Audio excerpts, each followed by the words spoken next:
Hope your book editing is going well. I'll just skip the nice teas. Like, what are you even up to? Like, are you just like teaching now?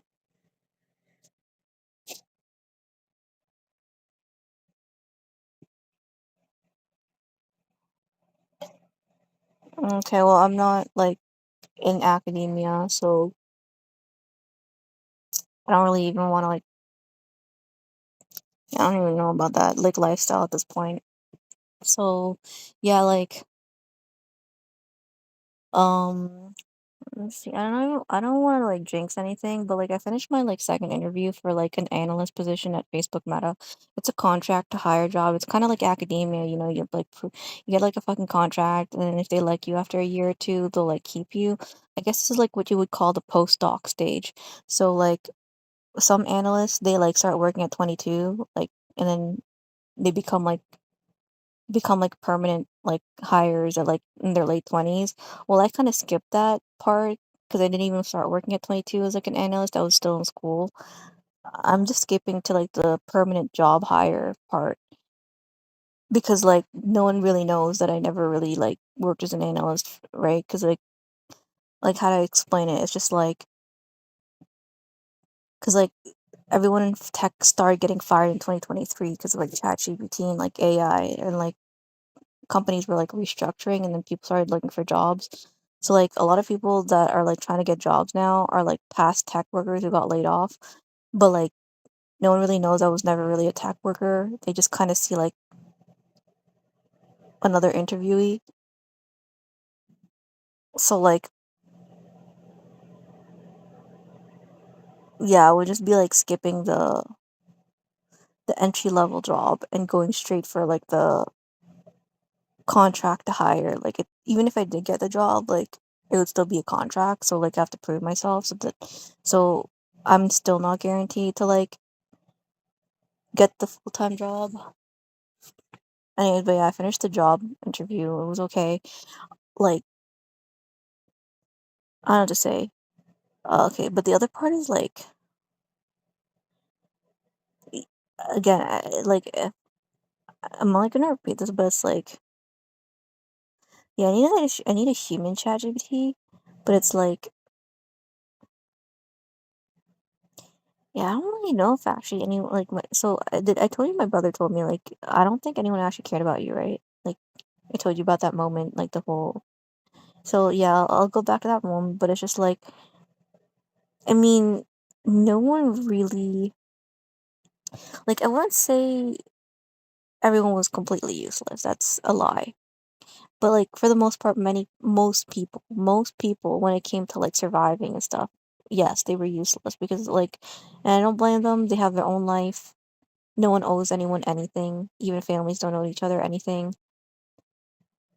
But like just even for like the basic stuff, I just felt like I told you like I'm almost turning 30 and no one really like told me like no one talked to me about money. No one talked to me about personal finance. I had to learn stuff about personal finance on my own.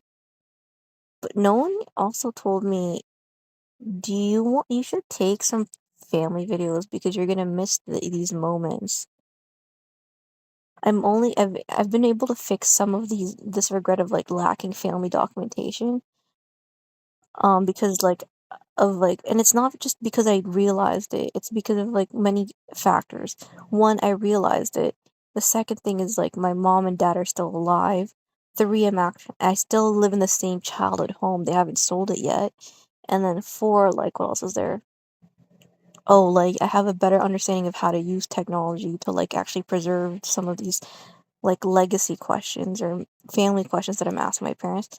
But again, if any of those events or variables had changed, if my mom and dad had sold the house, if one of them had died, if I didn't even realize I wanted these videos, none of this would have even taken place, and I might have ended up older with more regrets about lost time over family memories.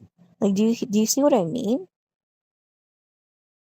So life and I think everybody's life is just a series of improbable events, like highly unlikely events that take place. Like at any point in your life, right? For you, right? You could have failed like at a school. and that would have just derailed everything that you have built at this point, or like just or even just a bad moment in your life, like the breakup, like with like your ex. Like at any point you could have actually not met your ex. You could have decided to ignore her. You could have decided she wasn't enough for you. She could have just ignored you. Or like maybe she, I don't know, like some other factor would have changed and you wouldn't even have met, but that experience took place and it was highly improbable.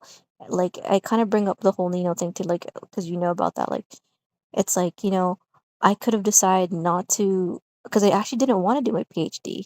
I could have decided to just stop at my master's, in which case I wouldn't even have gone to Montreal. I wouldn't have met you. I wouldn't even have met Nino and initiated this whole like sequence of anonymous, like random events. So this is the weird sequence. It's like, so I met like so Nino worked on my building in 2022. I saw him once. He looked at me. He looked angry, walked away. A year later, he got a job. The only reason he got a job at my building was because the janitor was fired. So he got the janitor job. But if the previous janitor had not been fired, then Nino wouldn't have been there. But he still got the job. And Nino was telling me like he didn't even want the job, but he decided like he just wanted to make some extra cash, so he took it. So if he didn't even want to take the job, then he wouldn't even be the janitor also. So many factors had to even align to get him that job. Like first he had to work at the building, so then my landlord would know him. Then the janitor had to get fired. Then he actually wants to take the. Then Nina would actually have to have the desire for the job, and then like, what else was there? Like another interaction was like, I had to get a video tour because like I was moving, so my landlord was like, get a video of your apartment, and I'm gonna send Nino to like do that for you. So if my landlord didn't explicitly, like, if I didn't have to move, because I didn't even know I was gonna move, right? Like I thought I was gonna stay at McGill for like another 2 years and finish the PhD, but then shit happened and like I didn't end up finishing. So I thought I was gonna transfer to York, so or just like I knew I had to leave Montreal because like my PhD wasn't working out. But if my PhD had ended up working out, then I wouldn't even need the video tour, in which case I wouldn't have even talked to Nino at all for like, or encountered him at all for that video tour. But whatever, it happened, right? Like I need the video tour. And then another sequence had to happen, like another event had to happen, which was me going up the staircase at the exact same time that he was finishing cleaning up like an apartment, like finishing doing one of his jobs.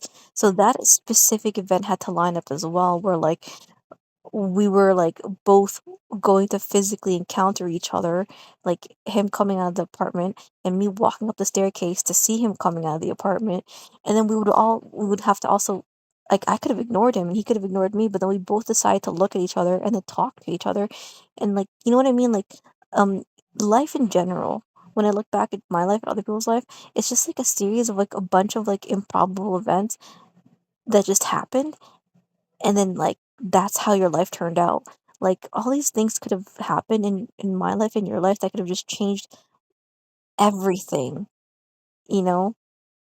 At any point in your life your parents could have died, and that would have fucked up some, like that would have changed a lot, because I've met some people now who got divorced, who had parents died, like just have experienced different tragedies, and their life changed a lot because of those tragedies. And I'm just like, if I experienced any of those tragedies at a younger age, what would my life be? What would your life be, What if and so I'm just thinking about these things. So anyways, at this point, the sequence of my life has led me to the possible, so in like philosophy there's like possible worlds, right? Like there's so many different ways your life could have turned out at each moment. Like right now, instead of talking to you, I could just be scrolling through my phone. Another possible world is me reading a book. 'Cause another possible world is just me like wanting to, like killing myself, because I have thought about that like in like several different points in my life. Another possible world is just me like, I don't know, like talking to somebody else. But at this moment I'm talking to you, and it's like, this is just how my life turned out. Like, my I had to the possible world that I'm currently existing in is the world where my brother told me that, like, and I realized that he was kind of right, that no one actually really cared about me. Um except for my mom, and that was really hard too. Like my mom was the only one who really kind of cared about me enough to like save me and stuff. So it's like, why is this the possible world that existed that came about for me? Of all the possible worlds, why is this the one that I had to live? Anyways, like Nino gone, Glenn is gone. People are getting married, settling down, stuff like that. What am I gonna regret when I turn 38? Like, damn. Like,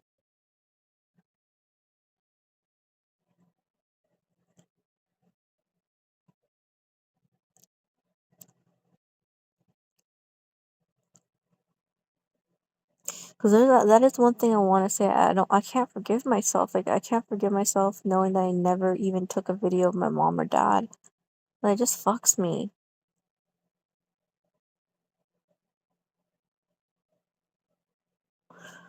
Wait, so now that you're in your early 30s, like, do you have, like, you don't have to tell me specific regrets, like, if it's too intimate, but, like, can you understand what I'm, like, I don't think I could talk to a 9-year-old or even a 15 or 18-year-old, like, even an early 20, like, I was trying to talk to an early 20-year-old, about these things, like, deep, like, I just was, and, like, he was, like, and he said he understood, but I'm really skeptical if he has enough life experience.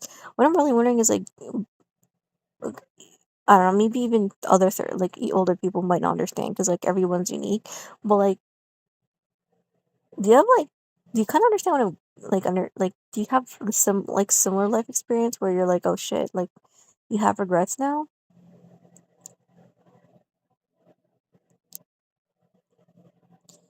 Yeah, but like it's like I guess what I'm saying is like having regrets at 18, it's like different because like you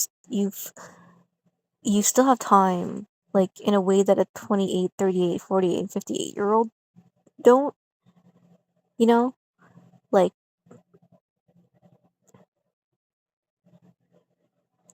what does that really what does that mean actually? Like youth wisdom, you know,